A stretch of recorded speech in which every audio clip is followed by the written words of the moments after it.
ಸರಕು ಸೇವಾ ತೆರಿಗೆ ಮತ್ತು ಕೇಂದ್ರೀಯ ಅಬಕಾರಿ ಇಲಾಖೆಯು ಜಿಎಸ್ಟಿ 7ನೇ ವಾರ್ಷಿಕೋತ್ಸವ ಕಾರ್ಯಕ್ರಮ ನಿನ್ನೆ ಬೆಳಗಾವಿಯಲ್ಲಿ ನಡೆಯಿತು.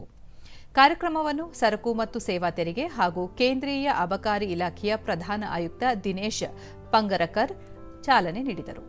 ಈ ವೇಳೆ ಬೆಳಗಾವಿಯ ಜೂನಿಯರ್ ಲೀಡರ್ಸ್ ವಿಂಗ್ ಇನ್ಫೆಂಟ್ರಿ ಶಾಲೆಯ ಮೇಜರ್ ಜನರಲ್ ಆರ್ಎಸ್ ಗುರಾಯ ಮತ್ತು ಸರಕು ಮತ್ತು ಸೇವಾ ತೆರಿಗೆ ಹಾಗೂ ಕೇಂದ್ರೀಯ ಅಬಕಾರಿ ಇಲಾಖೆಯ ಆಯುಕ್ತ ಅಮರ್ಜಿತ್ ಸಿಂಗ್ ಸೇರಿದಂತೆ ಮತ್ತಿತರರು ಉಪಸ್ಥಿತರಿದ್ದರು.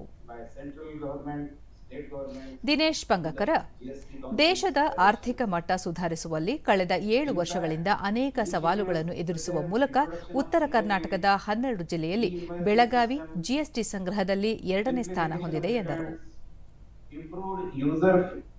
Experience on the portal and the rationalization of GST rates have made significant strides in enhancing the efficiency of GST framework. So that RS Guraya GST ಜಾರಿಗೊಳಿಸಿದ ನಂತರ ದೇಶದ ಸೇವಾ ತೆರಿಗೆ ಪದ್ಧತಿಯಲ್ಲಿ ಸಾಕಷ್ಟು ಪ್ರಗತಿ ಕಂಡಿದೆ, ಅಲ್ಲದೆ ದೇಶದ ಆರ್ಥಿಕ ಪರಿಸ್ಥಿತಿ ಸುಧಾರಣೆಗೊಂಡಿದೆ ಎಂದು ಹೇಳಿದರು. That we have to expand, broaden our tax base. That is the only way to do it.